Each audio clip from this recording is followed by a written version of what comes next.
आप सभी का स्वागत है आपके अपने YouTube channel Shri Ram classes में। और इस वीडियो में हम बात करेंगे राजस्थान जीके का एक महा मैराथन वीडियो होने वाला है। ये कितने घंटे का वीडियो होगा ये तो समाप्त होने के बाद ही पता चलेगा। तो आइए शुरू करते हैं। सबसे पहले राजस्थान के दुर्गों से संबंधित अति महत्वपूर्ण प्रश्न। और ये वीडियो आने वाले सभी एग्जाम्स के लिए काफ़ी इंपॉर्टेंट है। चाहे आप 8 तारीख को जो BHTC का एग्जाम दे रहे हैं खास तौर पर उनके लिए ये वीडियो बनाया जा रहा है। इसके अलावा फर्स्ट ग्रेड का एग्जाम है 11 तारीख को, उनके लिए भी ये वीडियो काफ़ी इंपॉर्टेंट है। साथ ही सेकंड ग्रेड और RPSC RSSB बोर्ड का जो आपका जनवरी फरवरी में आपका जो पेपर होने वाला है थर्ड ग्रेड वाला, तो उसके लिए भी ये काफ़ी इंपॉर्टेंट वीडियो है। तो आप वीडियो को शुरू से अंत तक देखें। और इनमें जो आपसे प्रश्न पूछे जाते हैं उनका आप जो कमेंट बॉक्स में ज़रूर इसका उत्तर लिखने की कोशिश करें। तो सबसे पहले देखते हैं शिला देवी का मंदिर निम्नलिखित में से किस किले में अवस्थित है। तो शिला देवी का मंदिर अचलगढ़ में है, आमेर में है, मेहरानगढ़ में या फिर कुंभलगढ़ में। तो सही आंसर इसका आमेर में। आप भी साथ साथ इनका उत्तर देने की कोशिश करें। तो शिला देवी का जो मंदिर है वो आपके आमेर दुर्ग में स्थित है, और अचलगढ़ आपका सिरोही में स्थित है, मेहरानगढ़ जोधपुर में आता है, और कुंभलगढ़ ये राजसमंद जिले में आता है। कुंभलगढ़ किले का जो निर्माण है वो महाराणा कुंभा ने अपनी रानी कुंभल देवी की याद में करवाया था, उन स्मृति में। और यहाँ पे जो महाराणा प्रताप का जन्म हुआ था और महाराणा उदय सिंह का यहाँ पे राज्याभिषेक हुआ था। नेक्स्ट है बसंती नामक किले का निर्माण किसने करवाया था। तो ये महाराणा कुंभा के द्वारा करवाए गए एक किले का नाम है बसंती दुर्ग, जो कि आपके सिरोही जिले में आता है। तो इसका जो सही आंसर है वो हो जाएगा आपका महाराणा कुंभा। महाराणा कुंभा वीर विनोद जिसके लेखक है कविराज श्यामल दास, उनके अनुसार मेवाड़ की 84 में से 32 दुर्गों का जो निर्माण है वो महाराणा कुंभा ने ही करवाया था। महाराणा कुंभा को कटार, कलम और कला का त्रिवेणी व्यक्तित्व माना जाता है। कटार, कला और आपके कलम का त्रिवेणी माना जाता है इनको। नेक्स्ट क्वेश्चन है जो किराड़ू के सोमेश्वर मंदिर है और आबानेरी का जो हर्ष माता का जो मंदिर है, हर्ष नहीं है हर्षद माता, ठीक है, आबानेरी का हर्षद माता का मंदिर है, वो कौन सी स्थापत्य शैली में बना हुआ है। तो ये जो किराड़ू का सोमेश्वर मंदिर है और आबानेरी का जो हर्षद माता का मंदिर है ये हर्षद है, ठीक है, हर्षद माता का मंदिर आबानेरी दौसा में है। तो ये किस शैली में बने हुए थे, ये गुर्जर प्रतिहार शैली में बने हुए हैं। किराड़ू को राजस्थान का खजुराहो कहा जाता है जो कि बाड़मेर जिले में स्थित है। ये आबानेरी आपके चांद बावड़ी के लिए प्रसिद्ध है, दौसा जिले में आता है। नेक्स्ट क्वेश्चन है किस दुर्ग को यूनेस्को की विश्व विरासत सूची में शामिल नहीं किया है, यानी कि इनमें से कौन सा है जो जिसको यूनेस्को की सूची में शामिल नहीं किया गया है। तो ये 2013 की बात है, उस समय इसमें शामिल किया गया था। तो इसमें से आपके जो मांडलगढ़, जैसलमेर, गागरोन और आमेर। तो मांडलगढ़ ये आपके भीलवाड़ा में आता है और ये आपके इस यूनेस्को की विश्व विरासत सूची में शामिल नहीं है। तो 6 दुर्ग कौन कौन से, तो इसकी एक शॉर्ट ट्रिक आपको याद है, चिक्कू, गाजर और आम। चिक्कू, गाजर, आम, ये जो 6 किले हैं इनको पहाड़ी दुर्गों को जो विश्व विरासत सूची है उसमें शामिल किया गया है। ये 21 जून 2013 को इसकी घोषणा हुई थी। तो ची से चित्तौड़गढ़ हो जाएगा, कू से कुंभलगढ़, गा से गागरोन, और जस हो जाएगा आपका जैसलमेर का किला, और र से रणथंभौर और आम से आमेर है। ये 6 किले ऐसे हैं जिनको पहाड़ी दुर्गों को विश्व विरासत सूची में शामिल किया गया है। नेक्स्ट है किस किले के लिए कहा गया है कि अन्य सब दुर्ग नंगे हैं जबकि यह बख्तरबंद दुर्ग है। तो ये कहा गया था रणथंभौर किले के बारे में।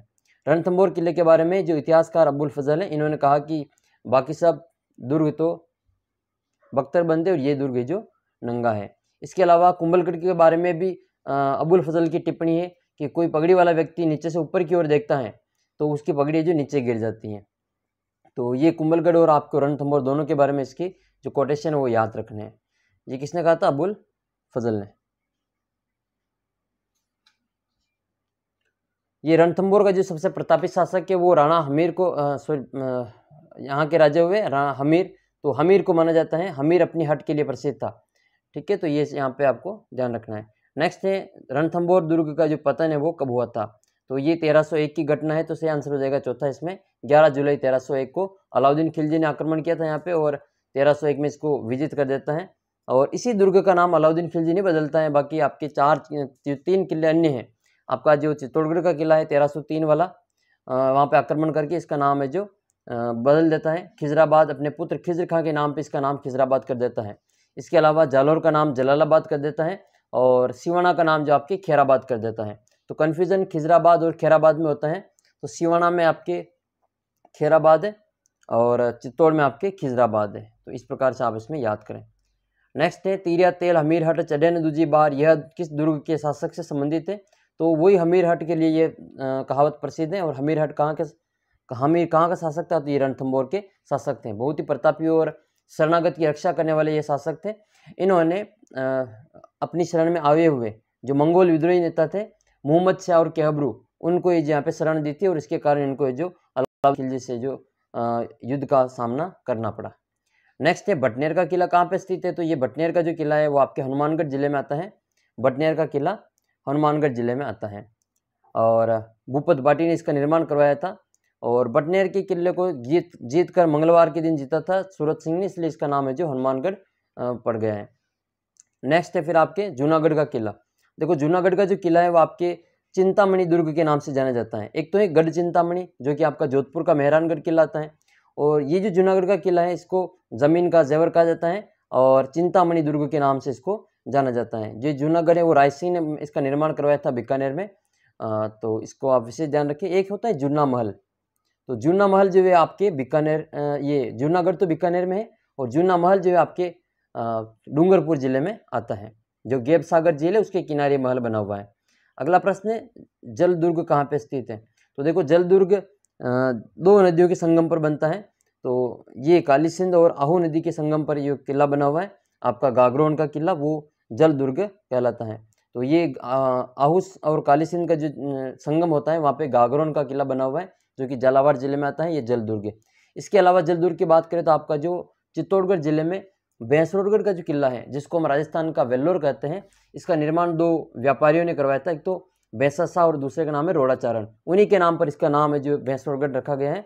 और ये दुर्ग भी दो नदियों के संगम पर है, एक तो चंबल नदी है और उसकी सहायक नदी है ब्राह्मणी नदी। इन दोनों ही नदियों के संगम पर यह किला बना हुआ है। ब्राह्मणी जो कि आपके इसी के किनारे जो आपका भैंसरोडगढ़ का जो वन्यजीव अभयारण्य वो भी इसी के अंदर है जो आता है। जल दुर्ग किस स्थान पर स्थित है, तो ये भी हमने चर्चा की थी। जल दुर्ग आपके गागरोन में स्थित है।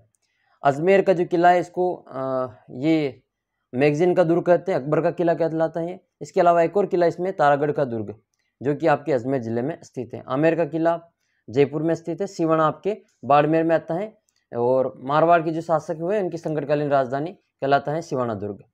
और गागरोन आपका जल दुर्ग की श्रेणी में आता है। सिवाना दुर्ग का नाम है जो अलाउद्दीन खिलजी ने बदलकर खैराबाद कर दिया था, और आमेर का नाम भी चेंज कर दिया था किसी आक्रमणकारी ने यहाँ पे। इसका नाम है जो मोमिनाबाद मिलता है। नेक्स्ट है गागरोन का किला किस दुर्ग, अब तो ये वापस आ गया जी, तो गागरोन का किला आपके जल दुर्ग की श्रेणी में आता है। गागरोन का किला जल दुर्ग की श्रेणी में आता है। ठीक है, ये गागरोन का किला यहाँ झालावाड़ जिले में स्थित है। काली सिंध और आहू नदी के किनारे पे ये बना हुआ है। राजस्थान के किस किले को जल दुर्ग की श्रेणी में रखा जा सकता है, तो ये वही क्वेश्चन है, बार बार रिपीट हो रहा है। गागरोन का किला, और ये कुंभलगढ़ का जो किला है वो आपके राजसमंद जिले में आता है। और महाराणा प्रताप का यहाँ पे जन्म हुआ था 9 मई 1540 को विक्रम संवत ज्येष्ठ शुक्ल तृतीया 1597 को जो विक्रम संवत है उस दिन ये जो महाराणा प्रताप का जन्म हुआ था, रविवार का दिन था। ये कुंभलगढ़ के अंदर एक छोटा सा दुर्ग और है, लघु दुर्ग, जिसको कटारगढ़ कहते हैं। इसका आकार जो है वो कटार के समान होने के कारण इसको कटारगढ़ कहा जाता है। और इसी कटारगढ़ को मेवाड़ की आंख के नाम से जाना जाता है। और इसी कटारगढ़ को देखकर अबुल फजल ने इसके ऊपर टिप्पणी की थी कि इस दुर्ग को अगर कोई पगड़ी वाला व्यक्ति देखे नीचे से ऊपर की ओर तो उसकी पगड़ी नीचे गिर जाती है। तो ये जो कहा गया था वो आपके जल दुर्ग, ये कुंभलगढ़ दुर्ग के बारे में कहा गया था अबुल फजल के द्वारा। बात करें मेहरानगढ़ दुर्ग की, तो ये चिड़ियाटोप की पहाड़ी पर आपके जोधपुर जिले में आता है। इसको गढ़ चिंतामणि कहा जाता है। इसके अलावा इसको मयूर ध्वजगढ़ के नाम से भी जाना जाता है। ये काफ़ी इंपॉर्टेंट है, इसको आप जो अच्छी तरीके से देख लें। इसके अलावा इसमें एक चामुंडा माता का मंदिर भी बना हुआ है, जो कि आपके 2006-07 में यहाँ पे एक नवरात्रा में भगदड़ हो गई थी, तो कई यहाँ पे श्रद्धालु मारे गए थे। उसकी जांच के लिए यहाँ पे जसराज चोपड़ा कमेटी का जो गठन किया गया था, तो ये भी आपको ध्यान रखना है। इसके अलावा यहाँ पे कुछ तोपें हैं, उनका नाम आपको याद करना है। और कुछ आपको जो जैसे किला है, शंभू बाण है, गजनी खान, ये कुछ यहाँ पे प्रमुख तोपें हैं, इनको आप याद रखें। इसके अलावा यहाँ पे कुछ और तोपें हैं, जैसे गुब्बारा है, नुसरत है, नागपली है, गजक है, ये भी आपके जो जोधपुर किला है उसकी जो तोपों के ही नाम है। तो अगले प्रश्न की चर्चा करते हैं। वह किला जिसकी आबाद व अस्मिता की रक्षा के लिए यहाँ के ठाकुर ने गोला बारूद खत्म होने पर दुश्मनों पर चांदी के गोले दागे थे, वो किला कौन सा है जिसने जो चांदी के गोले दागे थे? तो चूरू का किला है ये आपका, चूरू का किला। और उस समय जो शासक थे वो शिव सिंह थे। तो इन्होंने अपने दुर्ग में जो गोला बारूद खत्म होने के बाद में जो यहाँ के जो निवासी थे, इन्होंने जो अपने घरों से चांदी ला के दी और वहाँ से जो गोले दाग के चांदी के गोले दागे गए थे। बात करते हैं लोहागढ़ दुर्ग की। तो ये लोहागढ़ दुर्ग राजस्थान का अजय दुर्ग कहलाता है और मिट्टी का बना हुआ दुर्ग है। तो ये भरतपुर जिले में आता है। जूनागढ़ का किला ये आपके बीकानेर में स्थित है और काफ़ी इम्पोर्टेंट है ये, इसको ज़मीन का जेवर कहा जाता है। अच्छा, एक और ऊपर प्रश्न आया था कुचामन का किला, तो वो उसको जागीरी किलों का सिरमौर कहा जाता है नागौर में। अभी हाल ही में राजस्थान में प्रदेश की पहाड़ियों पर स्थित जिन किलों को विश्व विरासत धरोहर का दर्जा दिलाने यूनेस्को को प्रस्ताव भेजा है, उनकी संख्या कितनी है? तो देखो इनकी जो संख्या है वो संख्या तो थी उसमें 7। ये 21 जून 2013 की घटना है जब जो इनको घोषित किया गया था। तो 7 में से 6 किलों को आपके पहाड़ी दुर्गों को विश्व विरासत सूची में शामिल कर लिया था। कौन कौन से? तो चीकू, गाजराम, चित्तौड़गढ़, कुंभलगढ़, गागरोन, रणथंभौर, जैसलमेर और आमेर। ये 6 जिले हैं, 6 किले हैं जिनको जो पहाड़ी दुर्गों को यूनेस्को की विश्व विरासत सूची में शामिल किया गया था। नेक्स्ट क्वेश्चन है, राजस्थान का दूसरा सबसे पुराना किला कौन सा है? राजस्थान का दूसरा सबसे पुराना किला, तो सबसे पहला जो पुराना किला है वो तो आपका भटनेर का किला है और दूसरे नंबर पे आता है आपका जैसलमेर का किला, जिसको हम सोनारगढ़ के नाम से जानते हैं। और सबसे नवीनतम दुर्ग की बात करें तो वो आपका हो जाएगा जो मोहनगढ़ फोर्ट है जैसलमेर में, यहाँ पे। मेहरानगढ़ की चर्चा हम कर चुके हैं, कुंभलगढ़ की चर्चा भी कर ली हमने। कुंभलगढ़ में एक तो जाली रानी का जो माल्या है वो आपको याद करना है। इसके अलावा मामादेव कुंड आपको याद करना है, कुंभलगढ़ दुर्ग में ही है ये मामा। और इसकी जो दीवार की लंबाई है वो कुंभलगढ़ दुर्ग की जो दीवार की लंबाई है वो 36 किलोमीटर है। ऐसा कहा जाता है कि 8 घुड़सवार इस दीवार पर जो आसानी से चल जाते हैं। और ये भारत की महान दीवार के नाम से इस दुर्ग की दीवार को कहा जाता है। चीन की दीवार के बाद दुनिया की सबसे लंबी दीवार जो है वो आपके कुंभलगढ़ दुर्ग की दीवार है, जिसको भारत की महान दीवार के नाम से जाना जाता है। सोनारगढ़ का किला, देखो सोनारगढ़ का किला किस श्रेणी में आता है? तो ये देखो दानवन श्रेणी के दुर्ग में आता है, क्योंकि वहाँ पे कोरा है जो मरुस्थल दिखाई देता है आसपास में, तो उसको हम दानवन श्रेणी की, रेत ही रेत होने के कारण इसको दानवन श्रेणी में कहा जाता है, गिना जाता है। अच्छा, अपना जो चित्तौड़गढ़ का किला है वो दानवन श्रेणी को छोड़ के बाकी सभी श्रेणियों में आसानी से जो उसको गिना जाता है। तो केवल चित्तौड़गढ़ का किला दानवन श्रेणी में नहीं आता है, बाकी सभी श्रेणी में उसकी जो विशेषता है वो फिट बैठती हैं। सोनारगढ़ का जो किला है वो, सोनार का किला कहाँ पे स्थित है? तो वो आपके जैसलमेर जिले में स्थित है। बांसवाड़ा में कोई किला आपने को नहीं पढ़ना है इसमें। भीलवाड़ा में आपको मांडलगढ़ याद करना है। मांडलगढ़ बीजासन के पठार पर स्थित है और जहाँ मांडलगढ़ में आपके जो महाराणा सांगा है उनकी छतरी बनी हुई है। बाड़मेर में आपको सिवाना याद करना है। वीर नारायण पंवार ने 10वीं शताब्दी में इसका निर्माण करवाया था और अलाउद्दीन खिलजी ने जब इसका आक्रमण किया था सिवाना के दुर्ग पर तो उसका नाम है जो बदल दिया था। नेक्स्ट है सुवर्णगिरी का किला। एक तो स्वर्णगिरी है और दूसरा सुवर्णगिरी है। तो जैसलमेर के किले को तो कहा जाता है स्वर्णगिरी, इस जैसलमेर के किले को तो कहते हैं स्वर्णगिरी और स्वर्ण।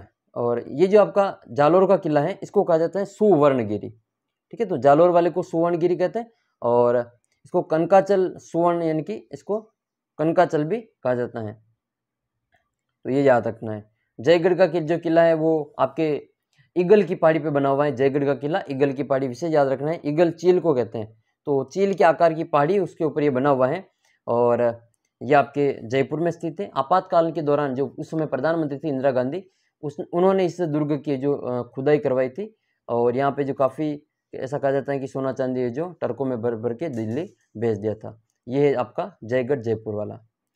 जयगढ़ में ही एशिया की सबसे बड़ी तोप स्थित है जो पहियों पे बनी हुई है और ये जयगढ़ दुर्ग में जय सिंह ने इसका निर्माण करवाया था, जिसका नाम है जय बाण। अच्छा, जय बाण का दूसरा नाम है रणबंका तोप। रणबंका तोप भी आपके जयगढ़ किले में ही स्थित है। चित्तौड़गढ़ का किला ये आपके चित्रांगद मौर्य ने इसका निर्माण करवाया था और इसके अंतर्गत कई दर्शनीय स्थल भी आपको देखने को मिलेंगे। इसके अलावा महाराणा कुंभा ने मालवा विजय के उपलक्ष्य में एक 9 मंजिला आपके यहाँ पे जो विजय स्तंभ बनवाया था, जो कि काफ़ी इंपॉर्टेंट है। विजय स्तंभ 9 मंजिला है। गढ़ बीटली, तो ये आपका जो गढ़ बीटली दुर्ग है ये जो तारागढ़ अजमेर वाला जो किला है इसको गढ़ बिटली के नाम से जाना जाता है।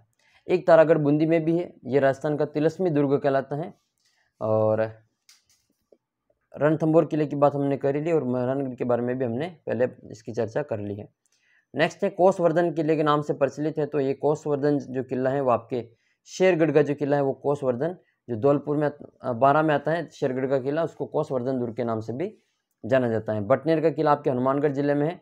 विजय मंदिर की जो किला है आपके बयाना भरतपुर में स्थित है। नेक्स्ट है मंडन किस दुर्ग का शिल्पी था, काफी इंपॉर्टेंट है, कई बार पूछा गया है। तो मंडन नाम के कुंभलगढ़ जो दुर्ग है उसका शिल्पी था। अचलगढ़ दुर्ग आपके सिरोही जिले में आता है, ये अचलगढ़ का किला। गागरोन झालावाड़ में आता है, चित्तौड़ जो चित्तौड़गढ़ में ही आता है। ये आ गया क्वेश्चन आपके कुंभलगढ़ की दीवार की लंबाई कितनी है, तो 36 किलोमीटर इसका जो सही आंसर है। इसको भारत की महान दीवार के रूप में जाना जाता है। एशिया की ये चीन के बाद में दूसरे नंबर की जो दीवार है वो आपके कुंभलगढ़ की दीवार है। इसकी चौड़ाई का अनुमान आप लगा सकते हैं कि 8 घुड़सवार इस पर एक साथ चल सकते हैं। नेक्स्ट क्वेश्चन है इतिहास प्रसिद्ध सिवाना का दुर्ग किस जिले में स्थित है, तो सिवाना का जो किला है वो आपके बाड़मेर जिले में आता है। ठीक है, बाड़मेर 56 की पहाड़ियाँ वहीं पे स्थित है। और 56 का मैदान आपके दक्षिण का जो राजस्थान है इसमें डूंगरपुर बांसवाड़ा वाला भाग, वहाँ पे प्रतापगढ़ वाला भाग, वहाँ पे 56 की मैदान है। और 56 का जो दुर्ग है, 56 की जो पहाड़ियाँ हैं वो आपके बाड़मेर जिले में आती है। नेक्स्ट है फिर आपके किस किले को तारागढ़ के नाम से भी जाना जाता है, तो बूंदी का जो किला है राव बरसिंह द्वारा इसका निर्माण करवाया गया था। इस किले का जो नाम है वो आपको बूंदी का किला, इसको तारागढ़ के नाम से जाना जाता है। अच्छा, ये जो तारागढ़ है बूंदी वाला, ये ऊपर से देखने पर इसकी जो आकृति है वो तारे के समान दिखाई देती है, इसलिए इसको जो तारागढ़ कहा जाता है।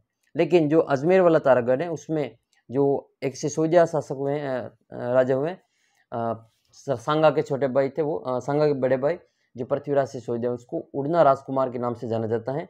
और इनकी जो छतरी है वो कुंभलगढ़ किले में बनी हुई है 8 खंभों की, तो सिर्फ 12 खंभों की, 8 खंभों की छतरी वो महाराणा प्रताप की है, बाड़ोली केजर बांध के किनारे उदयपुर में। जो 12 खंभों की जो छतरी वो राणा जो पृथ्वीराज सिसोदिया है उनकी छतरी है, और उनकी पत्नी का नाम था तारा देवी। तो उस तारा देवी के नाम पे जो उसमें मरम्मत करवाई गई थी इसमें किले की, तो उनके नाम पर जो अजमेर का तारागढ़ नाम हो गया। मयूर ध्वजगढ़ किसको कहा जाता है, तो ये आपके रणथंभौर दुर्ग को मयूर ध्वजगढ़ आपके मेहरानगढ़ किले को कहा जाता है।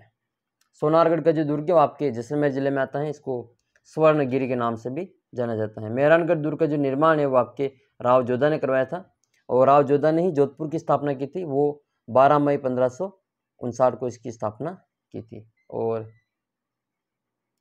12 मई 1459, 12 मई 1559 में उदयपुर की स्थापना की गई थी महाराणा उदय सिंह के द्वारा, और 1459 में 12 मई 1459 में आपके जोधपुर की स्थापना राव जोधा के द्वारा की गई थी। निम्नलिखित में से कौन सा युग्म सही सुमेलित नहीं है, तो देखो इसमें सज्जनगढ़ का किला ये आपके उदयपुर में स्थित है, इसको उदयपुर का मुकुटमणि कहा जाता है, और मानसून पैलेस के नाम से इसको जाना जाता है।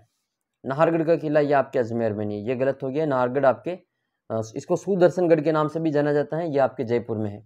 मेहरानगढ़ जोधपुर में ही है, और लोहागढ़ आपके भरतपुर में ही है। लॉर्ड लेक ने इस पर जो चढ़ाई की थी 5 बार, लेकिन ये जिसको नहीं जीत पाया था। प्रसिद्ध लोहागढ़ किले का किस जिले में स्थित है, तो आपके लोहागढ़ भरतपुर में स्थित है। ऐतिहासिक जो जौहर किस किले में हुआ, तो जौहर जो हुआ था वो आपके चित्तौड़गढ़ जिले किले में हुआ था। सर्वाधिक जो जौहर है वो आपके चित्तौड़गढ़ दुर्ग में ही देखने को मिलते हैं। बाकी 2.5 साके के लिए आपका जो जैसलमेर का किला प्रसिद्ध है, और 3 साके हुए थे आपके चित्तौड़गढ़ दुर्ग में। सबसे पहला 1303 का है, 1303 का, फिर 1534 का है, और 1567-68 का है, ठीक है, 68 का है।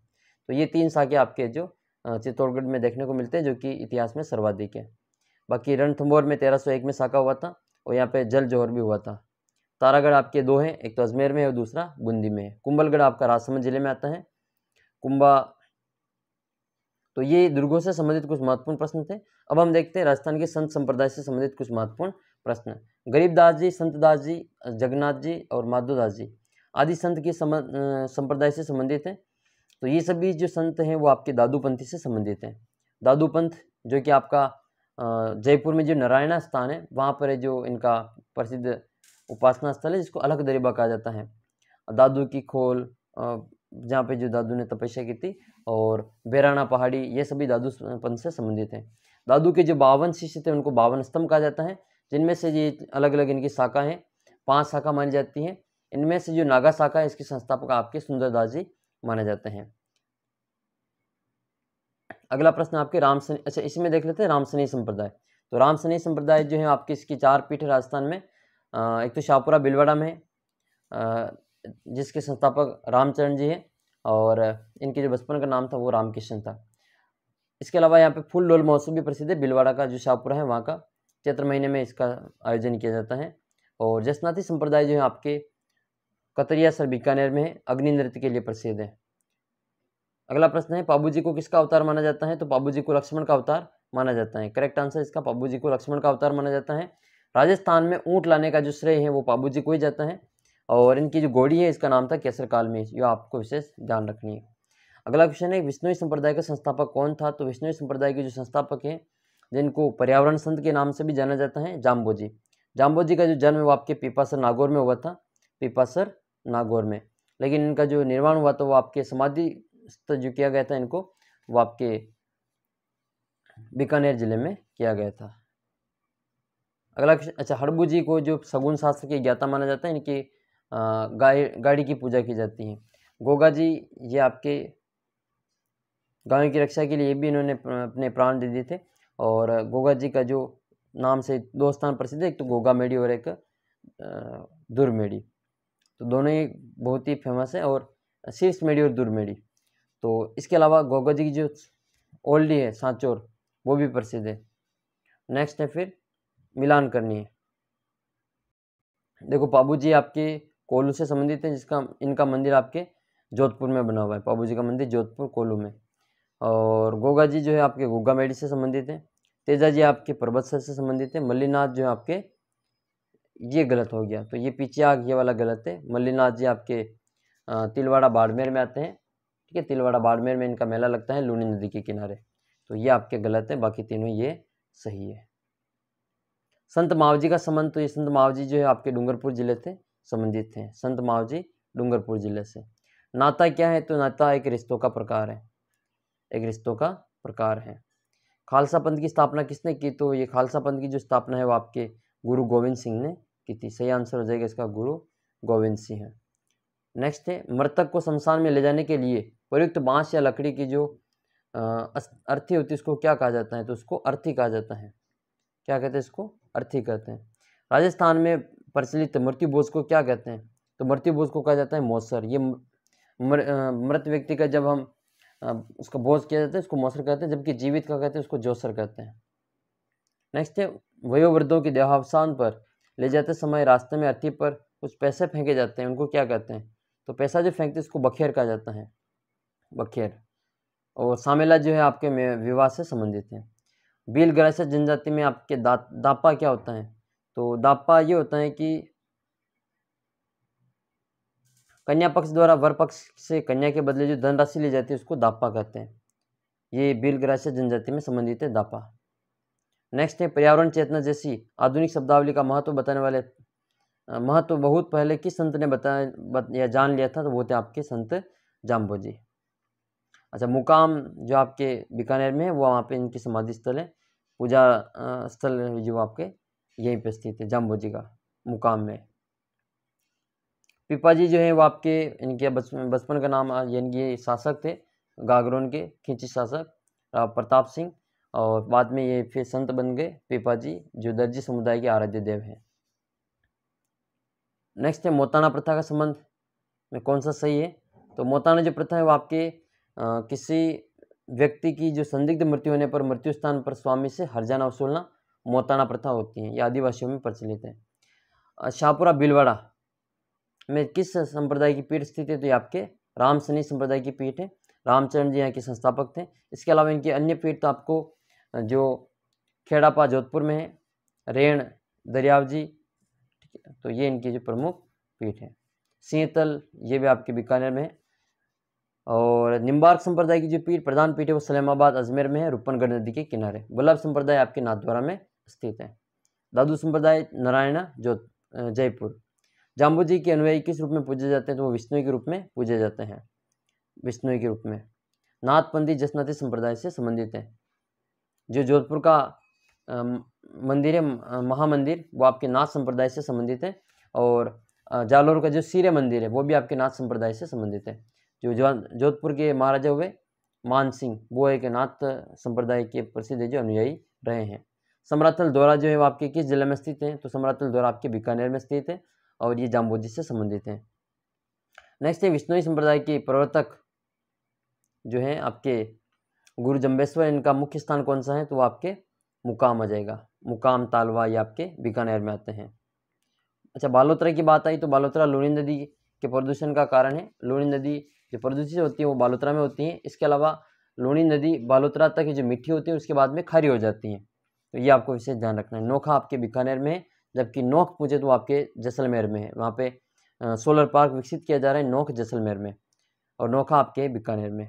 लूनी नदी इसका जो ये अजमेर के नागपार से निकलती है, और जब पुष्कर की पहाड़ी में बारिश होती है ज़्यादा तो उसका जो बाढ़ आती है वो बालोतरा में आ जाती है। नेक्स्ट है संत दन्ना का जन्म किस जिले में हुआ था? तो ये धुवन गांव टोंक में इनका जन्म हुआ था। संत दन्ना का जन्म जाट परिवार में धुवन गांव टोंक में इनका जन्म हुआ था। राजस्थान के वे संत जो राजस्थान छोड़कर बनारस गए और रामानंद के शिष्य बन गए, तो वो संत कौन थे? वो संत दन्ना ही थे। जो संत रैदास हैं वो आपके मीराबाई के गुरु थे, और इनकी छतरी चित्तौड़गढ़ दुर्ग में बनी हुई है। बाकी की चर्चा हमने कर ली है। नागौर की सूफी संत की मजार स्थित है? तो नागौर में आपके जो शेख हमीदुद्दीन नागौरी हैं, इनकी दरगाह यहाँ पे बनी हुई है। इनको सन्यासियों का सुल्तान भी कहा जाता है। ख्वाजा मोइनुद्दीन चिश्ती की जो दरगाह है वो आपके अजमेर जिले में स्थित है। प्रथम रजब से 36 रजब तक यहाँ पे उर्स लगता है। अभी हाल ही में इनका कौन सा नंबर का उर्स लगा, इसका उत्तर आपको कमेंट बॉक्स में लिखना है। रामसा पीर के नाम से प्रसिद्ध संत तो रामसा जो पीर है उनको, ये जो बाबा रामदेव है इनको कहा जाता है रामसा पीर। इनके जो अच्छा आगे प्रश्न आ गए हैं, ये नेजा वाला इनसे संबंधित है। जो इनके भक्त होते हैं इनको मेघवाल जाति के जो भक्तों को रेखिया कहा जाता है, रेखिया। और इनका जो 5 रंग की जो ध्वजा होती है उसको नेजा कहा जाता है, नेजा। और नेजा राजस्थान का खेल नृत्य भी है, आपको विशेष ध्यान रखनी है। नेजा क्या है? तो नेजा रामदेव जी की जो 5 रंग की जो पताका होती है, ध्वजा होती है, उसको नेजा कहा जाता है। अगला प्रश्न है संप्रदाय को सम्मिलित करना है। तो देखो गुदर संप्रदाय आपके दांतड़ा भीलवाड़ा, और फिर आपके नवल संप्रदाय वो आपके जोधपुर में है, और चरणदासी आपके दिल्ली में ही है। अलखिया संप्रदाय आपके बीकानेर में ही, और गुदड़ आपका हो जाएगा दांतड़ा भीलवाड़ा। नेक्स्ट क्वेश्चन है आपके आभूषण और इनसे संबंधित प्रश्न पूछे जाएंगे इसमें। तो अगला प्रश्न आपके कि मांदलिया कहाँ पहना जाता है? तो मांदलिया जो पहना जाता है वो आपके गले में पहना जाता है। कहाँ पहना जाता है? गले में। गले की और आभूषण आपको याद करना है, एक तो चंपाकली, एक तो चंपाकली। चंपाकली के अलावा आपको एक याद करना है तुलसी। तुलसी भी गले में ही पहनी जाती है। और तुलसी के अलावा आपको याद करना है एक हांसली, हालरो, तिमड़िया हो गया, चंदनहार हो गया, पोत हो गया। पोत भी आपके गले में ही पहना जाता है। हाकर हो गई, जंजीर हो गई, टेवटो, टेवटिया जो आभूषण है वह भी आपके गले में पहना जाता है। तो ये सभी रामनामी, ये सभी आपके गले के आभूषण हैं।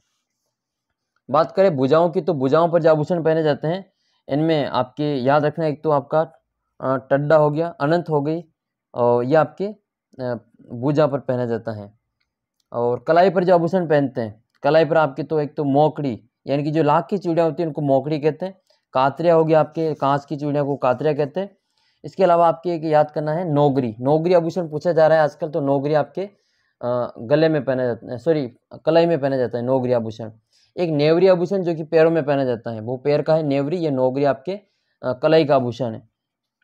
इसके अलावा हाथ में आपकी जो दामना है, जो हाथ की अंगुली में पहना जाता है, हथपान है, तो ये सभी आपके बीटी है, हाथ की अंगुली में बीटी पहनते हैं। जो हाथ के अंगूठे में जो अंगूठी पहनी जाती है उसको अरसी कहा जाता है, अरसी। ये आपको याद करना है, ये कलाई पर पहने जाते हैं। ललाट की बात करें तो ललाट पर जो आपके आभूषण पहने जाते हैं वो आपके शीशफुल हो गया, टिकड़ा हो गया, सांकले होगी, फीणी होगी, मांग टिक्का हो गया, बोर हो गया, टीडी बड़को। विशेष याद रखना है टीडी बड़को, टीडी बड़को, रखड़ी, बोरला और मेमंद, ये आभूषण आपके सिर पे पहने जाते हैं। अगला प्रश्न है आपका कि लप्पा लप्पी, किरण बांकड़ी, ये किससे संबंधित है? तो ये देखो राजस्थान का जो गोटा उद्योग है, गोटा के प्रकार हैं। जो खंडेला जो सीकर का प्रसिद्ध है, ये गोटे के प्रकार हैं। अगला प्रश्न है, राजस्थान में पोमचा किसे कहते हैं? तो राजस्थान में जो पोमचा है वो आपके महिलाओं की एक विशेष ओढ़नी होती है पोमचा, जो कि पीले रंग का होता है।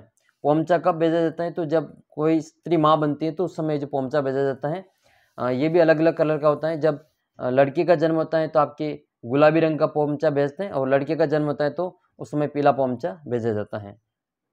यानी कि लड़की के जो पीहर पक्ष की ओर से ये भेजा जाता है उसके ससुराल पक्ष वालों को। बख्तरी क्या है? बख्तरी के बारे में पूछा गया है। तो बख्तरी क्या है? एक ग्रामीण क्षेत्र में पुरुषों के जो ऊपरी शरीर के ऊपर जो भाग में जो पहना जाने वाला कोट होता है, एक वस्त्र होता है, इसको बख्तरी कहते हैं। इसको बुगतरी भी कहा जाता है। एक आपको पछेवड़ा याद करना है। पछेवड़ा एक सूती का मोटा साल होती है, उसको पछेवड़ा कहते हैं। नेक्स्ट क्वेश्चन है, मदिल क्या है? तो मदिल एक पगड़ी है जो कि दशहरे के अवसर पर पहनी जाती है। मदिल कब पहनते? तो ये दशहरे के अवसर पर पहनी जाती है। मदिल नामक पगड़ी दशहरे पे पहनते हैं। दशहरे के दिन आपके जो लीलटास पक्षी है उसके दर्शन शुभ माने जाते हैं, और वृक्षों में खेजड़ी की पूजा की जाती है, और अस्त्र शास्त्र की पूजा भी की जाती है। आश्विन शुक्ल दशमी को ये मेला लगता है, यानी कि दशहरा आता है, और बुराई पर अच्छाई की विजय के रूप में इसको मनाया जाता है। मोठड़ा वेशभूषा में किसके अंतर्गत आती है? तो मोठड़ा जो वेशभूषा है वो पगड़ियों के प्रकार हैं। मोठड़ा पगड़ियों के प्रकार हैं। और कैथून ये आपके कोटा में आता है। कैथून कोटा ये साड़ी बनाने के लिए भी प्रसिद्ध है। इसके अलावा यहाँ पे जो उत्तर भारत का पहला विभीषण मंदिर भी कैथून कोटा में बना हुआ है। नेक्स्ट है, मारवाड़ में दामनी क्या है? तो दामनी जो है वो आपके ओढ़नी का एक प्रकार है। दामना पूछे तो आपके हाथ की अंगुली में पहने जाना एक आभूषण है। दामनी ओढ़नी का एक प्रकार है मारवाड़ में। और दामिनी जो है वो आपके सिर का एक आभूषण है, दामिनी। नेक्स्ट है, किस राष्ट्रीय स्तर पर किस राजस्थानी पोशाक को मान्यता प्राप्त है? तो वो जो राष्ट्रीय पोशाक है वो आपके राष्ट्रीय स्तर पर राजस्थानी पोशाक वो जाएगी आपकी जोधपुरी कोट। जोधपुरी कोट को आपका राष्ट्रीय स्तर पर जो राजस्थानी पोशाक की मान्यता प्राप्त है। ब्रीचेस क्या है? तो पुरुषों के जो कमर से नीचे का जो वस्त्र होता है उसको ब्रीचेस कहा जाता है। राजस्थानी परिधान के प्रतीक हैं तो पगड़ियाँ हैं, वो राजस्थान के जो परिधान के प्रतीक। इसके अलावा आपके पायजामे हैं, परके, और ये सभी आपके परिधान के ही प्रतीक है। नेक्स्ट क्वेश्चन है, महिलाओं के गहनों का सिर से पैर तक का सही क्रम कौन सा है? महिलाओं के जो सिर से पैर तक का सही क्रम कौन सा है आभूषण के बारे में? तो देखो इसमें जो सही ऑप्शन है वो आपके हो जाएगा दूसरा ऑप्शन, बोर है। सबसे पहले बोर पहनते, फिर टिड्डी बड़को, बिंदिया, ये सिर पे होते हैं, ये ललाट पर होता है। नथ नाक में पहनी जाती है। चूंप आपका दांत में पहना जाता है, एक सोने का रखा जाता है रखन, चूंप ये आपके दांत में पहनते हैं। गलपटिया गले में, और ये कडला। इस प्रकार से ये दूसरा ऑप्शन सही है, ऊपर से नीचे की ओर, सिर से पैर की ओर। कंदोरा आभूषण कहाँ पहना जाता है? तो कंदोरा करदनी ये कमर में पहना जाता है। कंदोरा करदनी ये सभी कमर में पहना जाता है। नाक में जो आभूषण पहनते हैं, एक तो बुलाक याद करना है, नाक का एक तो आपको याद करना है बुलाक नाक में पहना जाता है। इसके अलावा नथ आपको याद करनी है, नथ भी आपके नाक में पहनी जाती हैं। इसके अलावा एक कांटा, चौंप, एक तो है चूंप तो आपके दांत में पहनते हैं, और चौंप आपके नाक में पहना जाता है। लौंग, बाली, लटकन, ये सभी आपके नाक के आभूषण है, तो ये आपको विशेष याद रखना है। मेमंद आभूषण कहाँ पहना जाता है? तो मेमंद है जो सिर पर पहना जाता है। करेक्ट आंसर हो जाएगा सिर पर। निम्नलिखित में से कौन सा आभूषण कान पर पहना जाता है? तो देखो कान पर जो आभूषण पहनते हैं उसका नाम है टोंटी। इनमें से जो से आंसर हो जाएगा टोंटी आपके कान में पहना जाने वाला आभूषण है। टोंटी के अलावा कान में आपके एक तो कर्णफूल है, अंगोटियाँ हैं, सुरालिया है, पीपल पन्ना है, जेला जमेला, टॉप्स हैं, अंगोटियाँ हैं, टोंटी है, झुमका, बाली, कर्णफूल, कुंडल, ये सभी कान के आभूषण है। नेक्स्ट बात करते हैं टीका की। तो टीका तो आपके सिर का आभूषण है। टीका, टीडी बड़को, ये सभी आपके सिर के आभूषण है। और रमजोल जो है आपके पैर में पहनी जाती है। रमजोल पैर में आपके और पायजब है, पैजनी है, बिछियाँ है, पायल है, लंगर है, घुंघरू, झांझर। एक नेवरी आभूषण पूछा जा रहा है आजकल, तो याद रखना है नेवरी पैर में पहना जाता है। एक तेगड़ आभूषण है, एक आंवला भी आपके पैर में पहना जाता है। छेलकड़ा ये भी पैर में पहना जाता है। पोल है, मुंदड़ी है, रिमजोड़ है, ये सभी आभूषण आपके पैर के आभूषण है, तो ये आपको विशेष याद रखना है। एक किशनगढ़ चित्रशैली की जो प्रसिद्ध चित्र बना था वो आपके था बड़ी ठेनी, तो उसके नाक का जो आभूषण उसको बेसरी कहते हैं, याद रखना है, उसको बेसरी कहते हैं। मेहमंद आभूषण की बात कर ली हमने, ये सिर पे पहना जाता है। और कमर की बात हमने पहले ही कर ली। कमर में कौन कौन से आभूषण पहने जाते हैं, तो करदनी है, कणकती है, तागड़ी है, कंदोरा। और तागड़ी का भी आप विशेष ध्यान रखना है, तागड़ी, तो तागड़ी आभूषण भी आपके जो कमर में पहना जाता है। नेक्स्ट है कौन सा आभूषण, कान पर, तो ये तो हमने बात कर ली है। चौंप नामक आभूषण, देखो एक तो है चूंप, एक है चौंप, तो चूंप और एक चौंप, ठीक है। तो चूंप जो है वो आपके दांत पे पहनते हैं और चौंप आपके नाक में पहना जाता है। फिर आपकी मिलान करनी है जनजाति और उनसे संबंधित रोड। जो ग्रासीय जनजाति है वो आपके, इससे पहले डामोर की बात करते हैं। डामोर जो सीमलवाड़ा डूंगरपुर में मिलते हैं, और शहरी आपके किशनगंज 12 में मिलती हैं, सांसी आपके भरतपुर में मिलती हैं, और गरासी आपके अबू रोड सिरोही में मिलती हैं। फिर बात करते हैं हम इसमें, एक आपको सहरिया का विशेष ध्यान रखना है कि आदिम जाति शोध श्रेणी में शामिल है। भारत की एकमात्र, राजस्थान की एकमात्र जनजाति है जो कि आदिम जाति शोध संस्थान में शामिल किया गया है, सूची में इसको शामिल किया गया है। डामोर, सिमलवाड़ा, बांसवाड़ा यहाँ पे मिलती हैं। सांसी जो है आपके भरतपुर जिले में मिलती हैं, और किशनगंज और केलवाड़ा ये आपके सहरिया जनजाति से संबंधित हैं, और ये 12 जिले में आता है। नेक्स्ट है गौरबंद आभूषण है, तो ये गौरबंद ऊँट के गले का आभूषण होता है। ऊँट की जो गले का आभूषण होता है उसको गौरबंद कहते हैं, और गौरबंद एक गीत भी है, याद रखना है। राजस्थान में सर्वप्रथम प्रसिद्ध मीनाकारी के गहने कहाँ बनाए जाते हैं, तो ये आपके जयपुर में बनाए जाते हैं। मुर्कियाँ, ये मुर्कियाँ कहाँ पहनी जाती है, तो मुर्कियाँ तो पहनी जाती हैं आपके कान में। कहाँ पहनते हैं, कान में। मुर्कियाँ कहाँ का आभूषण है, कान का आभूषण है मुर्कियाँ। नेक्स्ट है ये तगड़ी तागड़ी, हमने बात कर ली है। तागड़ी ये जो आपके कमर का आभूषण है, तगड़ी तागड़ी ये आपके कमर के आभूषण है। रखन तो हमने बात कर ली, चूंप और रखन दांत का आभूषण है। चूंप और रखन आपके दांत का आभूषण है। महिलाएं नथ धारण करती हैं, तो ये कहाँ पे करती है, नाक में। महिलाएं नाक में नथ धारण करती हैं, करेक्ट आंसर हो जाएगा इसका नाक। अंगूठे में जो अंगूठी पहनी जाती है, हाथ के अंगूठे में, उसको अरसी कहते हैं, ये विशेष ध्यान रखना है। गले में कौन कौन से आभूषण पहनते हैं, तो इसकी चर्चा हमने कर ली है। तुलसी, आपके मटरमाला, हंसली, हालरो, तीमणिया, चंदनहार, पोत, पंचलड़ी, गलपट्टियो, हाकर, टेवटियो, हार, जंजीर, सूरी, झालर, मंडली, हंसहार, ये सभी आपके गले के आभूषण हैं। अगला क्वेश्चन आपके फिर संत और संप्रदाय से संबंधित हम प्रश्न देखते हैं, त्योहारों से संबंधित। नेक्स्ट है किस स्थान पर बोहरा समुदाय का उर्स लगता है, तो आपके गलियाकोट में बाबा फखरुद्दीन की जो दरगाह है वहाँ पे बोहरा समुदाय का उर्स लगता है। ये सोम नदी के, ये माही नदी के किनारे ये बना हुआ है। गलियाकोट आपके डूंगरपुर में आता है, और रमकड़ा उद्योग के लिए भी ये गलियाकोट प्रसिद्ध है। अजमेर में ख्वाजा मोइनुद्दीन चिश्ती की दरगाह है, इनको गरीब नवाज के नाम से जाना जाता है। पृथ्वीराज चौहान तरती के समय ये अजमेर में आए थे। नेक्स्ट क्वेश्चन है कजली तीज, जिसे सातुरी तीज भी कहते हैं, किस माह में मनाई जाती है। देखो कजली सातुरी तीज जो है आपके बूंदी वाली है, और ये आपके भादवा महीने में मनाई जाती है, भाद्रपद कृष्ण तृतीया। और एक छोटी तीज होती है जो जयपुर की प्रसिद्ध है, श्रावण शुक्ल तृतीया की। जिला जिसमें बरथरी का मेला आयोजित होता है, तो बरथरी ये उज्जैन के शासक थे और संत बन गए, और अलवर के जो सरिस्का है वहाँ पे रहने लगे थे ये, तो अलवर में इनका मेला लगता है बरथरी का। जयपुर में तीज की सवारी किस माह में निकल जाती है, तो हमने ऊपर चर्चा की थी, श्रावण शुक्ल तृतीया को जो जयपुर में तीज की सवारी निकल जाती है, इसको छोटी तीज कहा जाता है। राजस्थान का प्रसिद्ध बेणेश्वर का मेला किस माह में बढ़ता है, तो ये आपके माघ महीने की पूर्णिमा को बढ़ता है। माघ महीने की पूर्णिमा को ये मेला बढ़ता है। बेणेश्वर में आपके संत मावजी का मंदिर बना हुआ है। इसके अलावा यहाँ पे खंडित शिवलिंग की पूजा की जाती है। 3 नदियों का यहाँ पे संगम है, सोम, माही और जाखम। मरु महोत्सव कहाँ मनाया जाता है, तो ये आपके जैसलमेर जिले में मरु महोत्सव मनाया जाता है। बीकानेर में आपका ऊँट महोत्सव है, और जोधपुर में मारवाड़ महोत्सव के रूप में इसको मनाया जाता है। बाड़मेर में थार महोत्सव मनाया जाता है बाड़मेर में। नेक्स्ट क्वेश्चन है उदयपुर में आपका मेवाड़ महोत्सव मनाया जाता है। अगला क्वेश्चन आपके है कि गलत युग्म की पहचान करनी है, इनमें से गलत कौन सा है इसकी आपको पहचान करनी है। तो देखो इसमें से बेणेश्वर मेला आपके डूंगरपुर में लगता है, सही बात है, और बादशाह का मेला ब्यावर में लगता है, ये भी सही बात है। लेकिन मरु महोत्सव ये आपके बाड़मेर में नहीं होगी, ये आपके जैसलमेर में आता है। और बाड़मेर में है आपके थार महोत्सव। गौतमेश्वर मेला आपके सिरोही जिले में लगता है। एक गोमतेश्वर मेला है जो कि छोटी सादड़ी हरनौत में लगता है। बुरिया बाबा का मेला इसको कहा जाता है गौतमेश्वर को।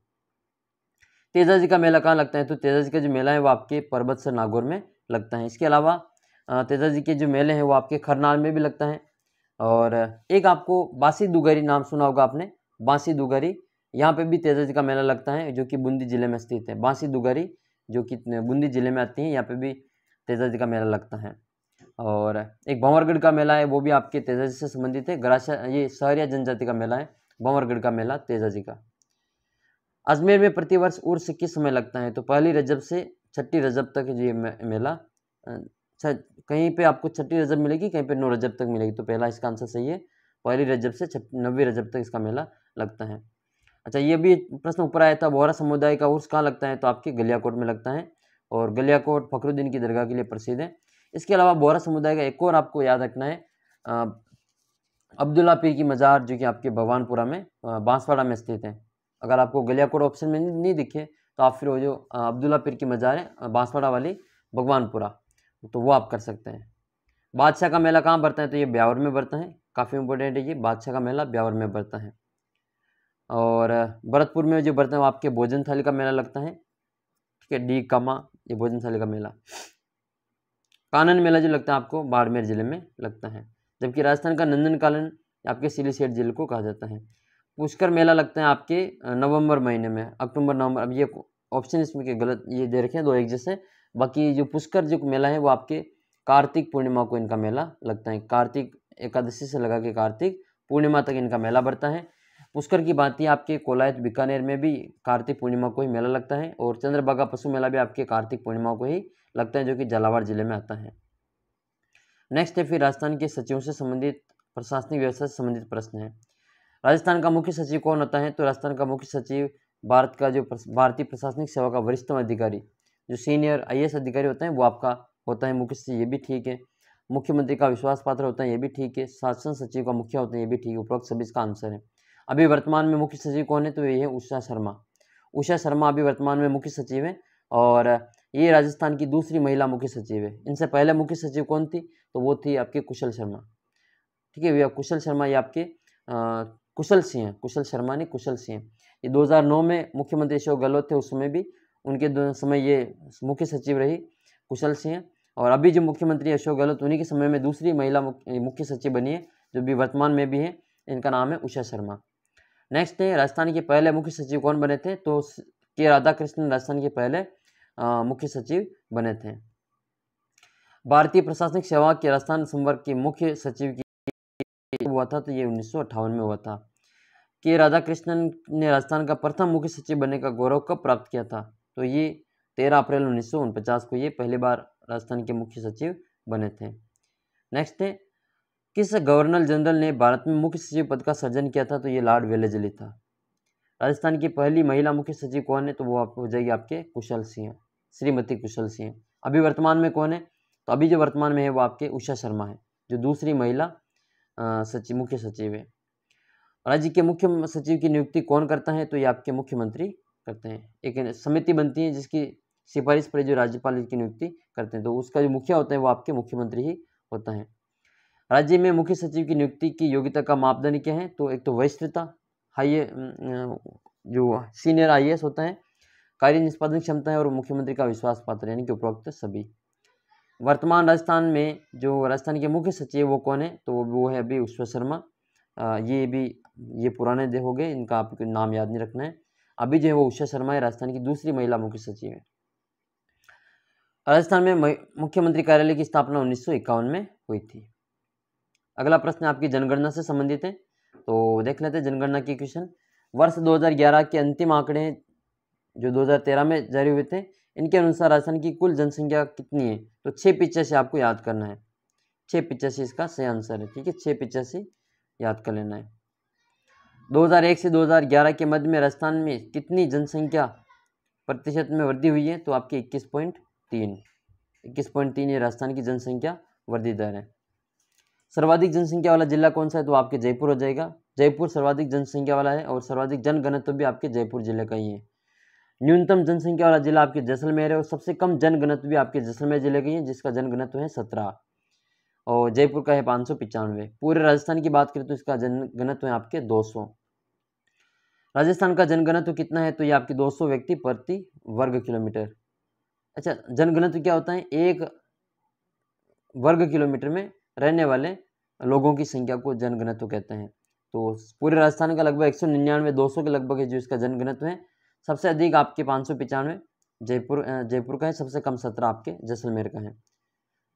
राजस्थान में सर्वाधिक जनसंख्या घनत्व किसका है तो आपके जयपुर का है। सबसे कम जनघनत्व आपके जैसलमेर जिले का है।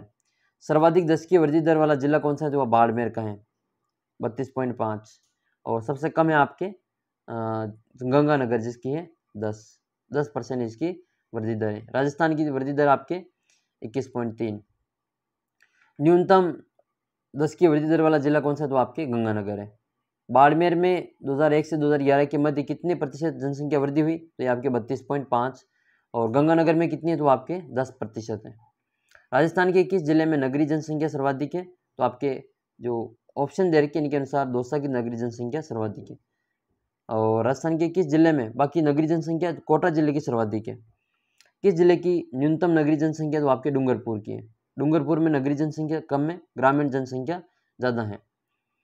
राजस्थान के किस जिले में सर्वाधिक ग्रामीण जनसंख्या वृद्धि हुई है तो वृद्धि पूछा है तो आपके जैसलमेर में ग्रामीण जनसंख्या में सबसे ज़्यादा वृद्धि हुई है।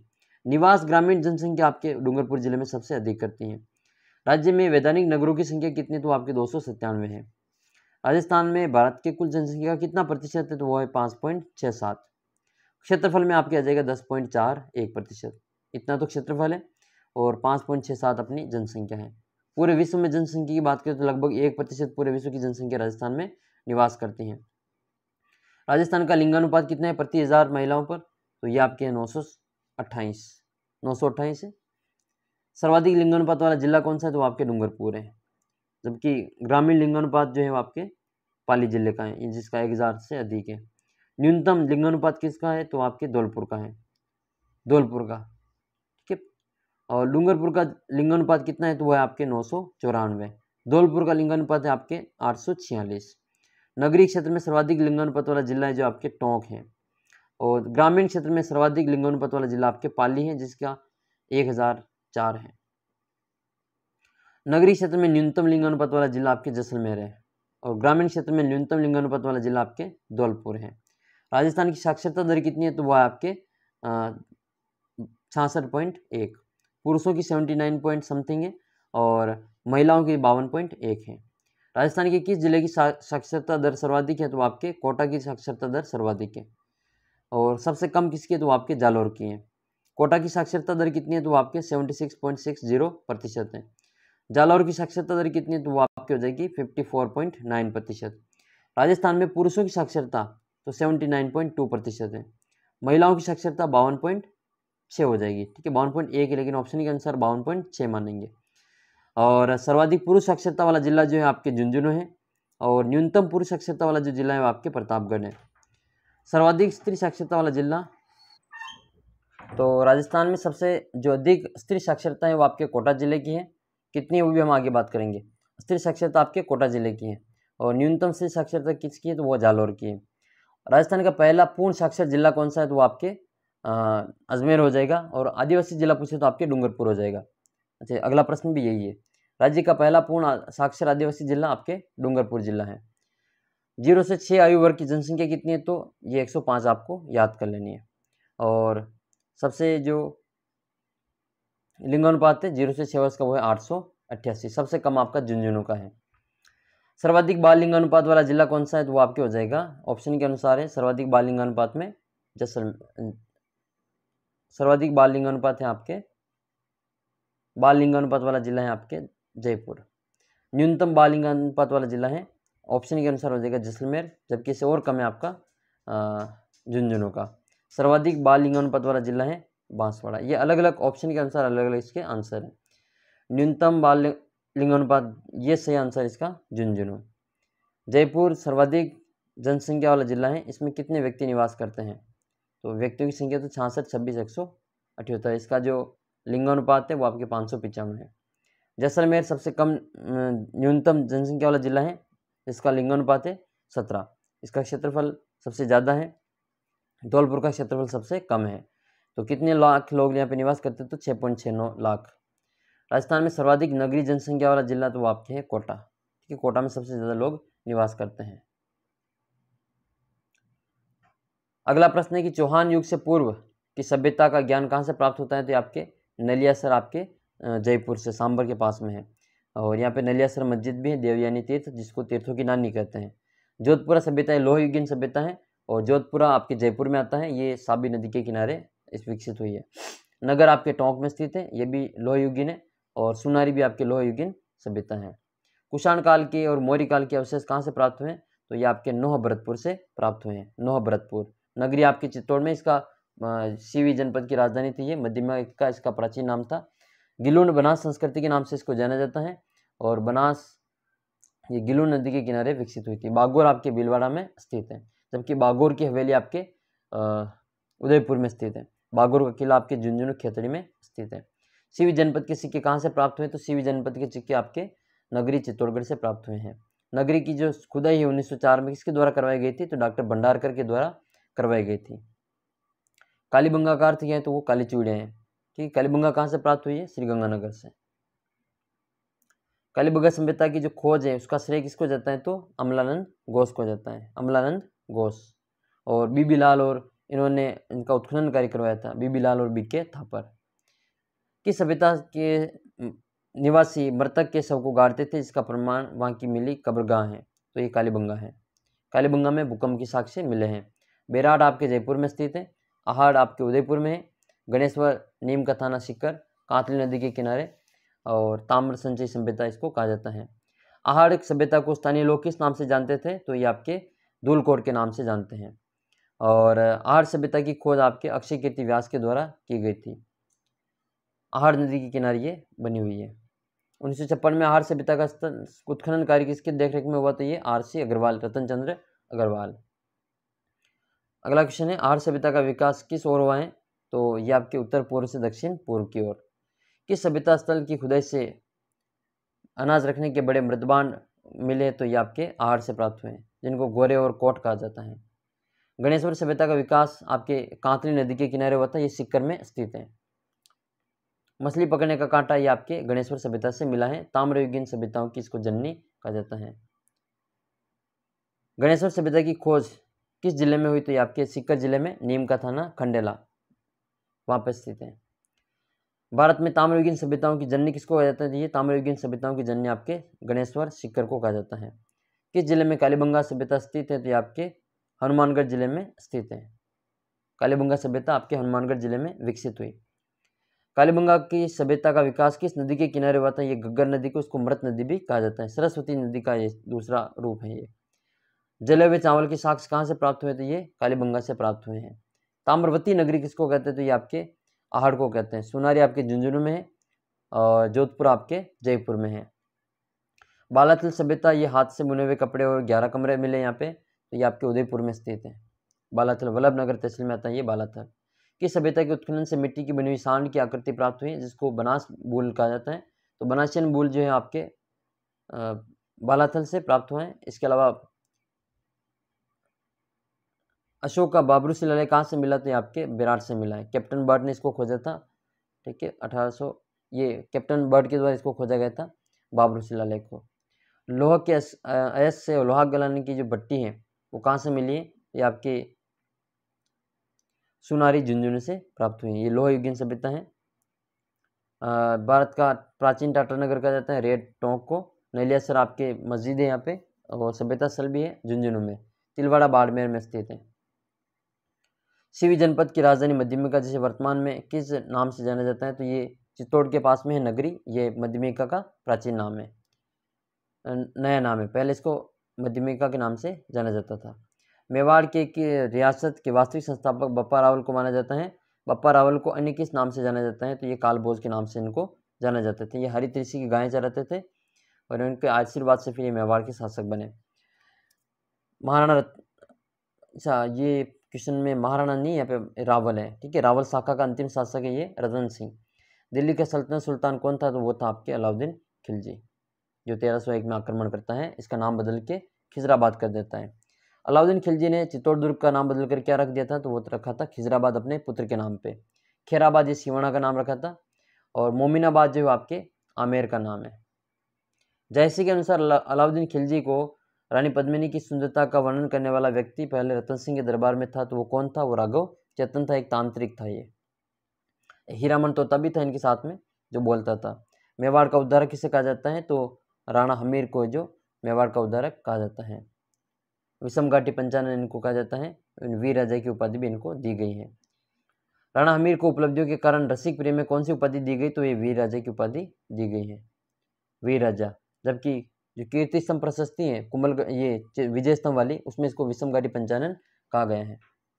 शेर के समान विकट परिस्थितियों में शेर के समान डटा रहने वाला। राणा हमीर को विषम घाटी पंचानन कौन सी प्रशस्ति में कहा गया, तो ये कीर्ति स्तंभ प्रशस्ति जो कि विजय स्तंभ पर लगी हुई है उसको कहा जाता है। जबकि कीर्ति स्तंभ एक अलग स्तंभ है जो जैन कीर्ति स्तंभ है, और विजय स्तंभ 9 मंजिला है, ये जैन कीर्ति स्तंभ आपके 7 मंजिला ही है। मोकल की माता का नाम क्या था, तो वो थे हंसाबाई जी, लाखा के बेटे थे मोकल और हंसाबाई के बेटे थे। महाराणा कुंभा ने को गिरी का स्वामी होने के कारण कौन सी उपाधि प्रदान की गई थी, तो ये हाल गुरु के नाम से इनको जाना जाता था। हिंदू मुस्लिम एकता के लिए हिंदू सुल्तान कहते थे।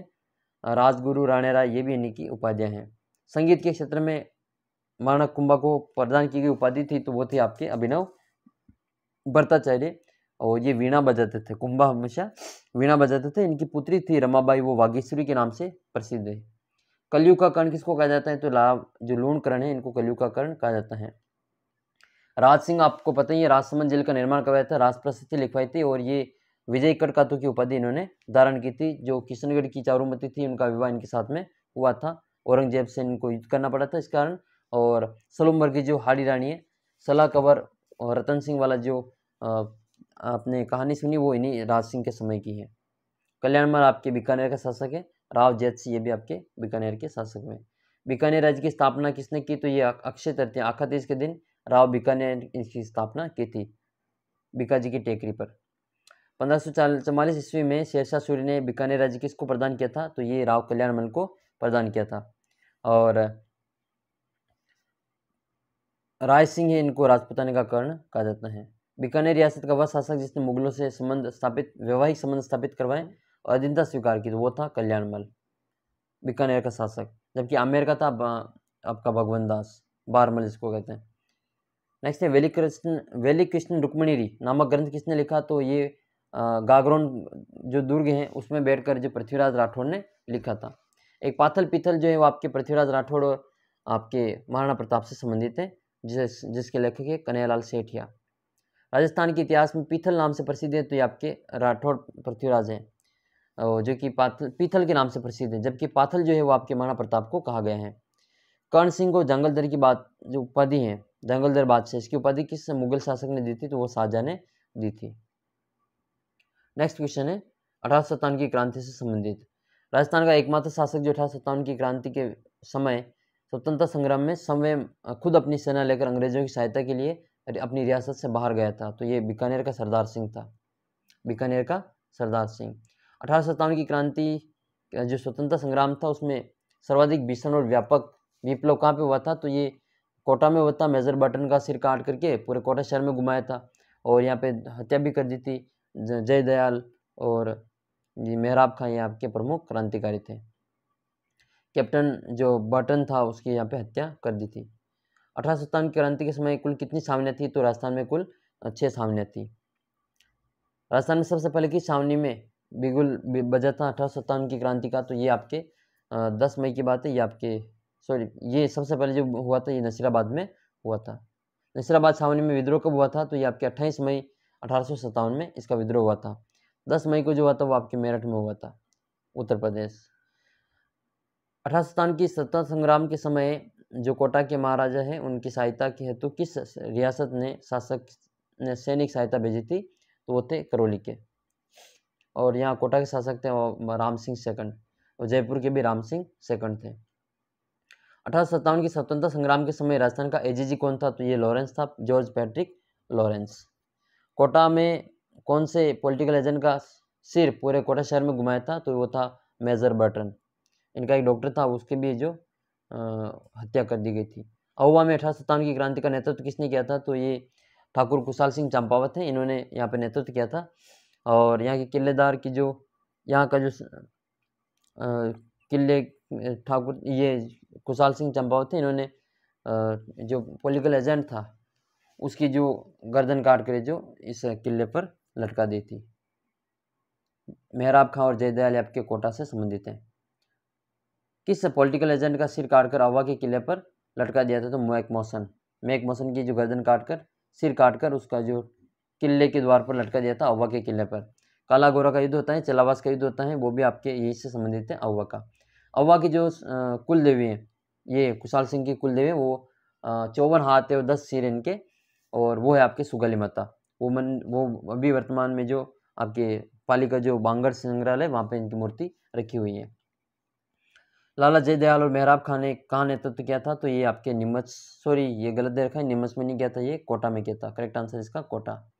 नीमच से भागी अंग्रेज पुरुषों को बच्चों को कहाँ पे शरण दी गई थी? तो ये आपके मेवाड़ में शरण दी थी। डुंगला गांव में रुके थे ये सभी नीमच से भागे हुए, फिर ये जो मेवाड़ में जग मंदिर महल में इन्होंने शरण ली थी।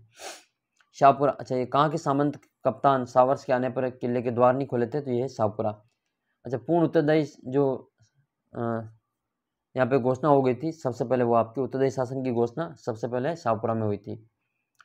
नीमच के कप्तान एबॉट का स्वामी भक्ति की शिक्षा को किस सैनिक ने चुनौती दी थी? तो वो थे मोहम्मद अली बेग, ये यहाँ के नेतृत्व करते थे नीमच वाले के। तात्या टोपे को किस व्यक्ति ने विश्वासघात कर अंग्रेजों से पकड़वाया? तो नरवर का एक जागीरदार था मान सिंह, इन्होंने विश्वासघात करके इसको तात्या टोपे को पकड़वा दिया था।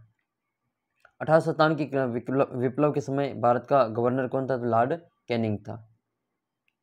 नेक्स्ट है, राजस्थान में सबसे पहले किसान आंदोलन कहाँ से प्रारंभ हुआ था? तो ये आपके बिजूलिया से प्रारंभ हुआ था। सबसे लंबा चलने वाला किसान आंदोलन था ये, लगभग ये 1897 से चलता है और 1941 तक चलता है। 44 वर्षों तक ये किसान आंदोलन चलता है। भारत का सबसे लंबा अहिंसात्मक संगठनात्मक चलने वाला किसान आंदोलन था ये भीलवाड़ा का बिजूलिया किसान आंदोलन। बिजूलिया किसान आंदोलन में किस जाति के किसान सर्वाधिक थे? तो वो थे आपके धाकड़। बिजूलिया किसान आंदोलन की बागडोर विजय सिंह पथिक ने कब संभाली थी? तो ये 1916 में संभाली थी। ये 3 चरणों में होता है। पहले चरण में आपके साधु सीताराम वगैरह ये होते हैं, दूसरे चरण में आते हैं आपके विजय सिंह पथिक।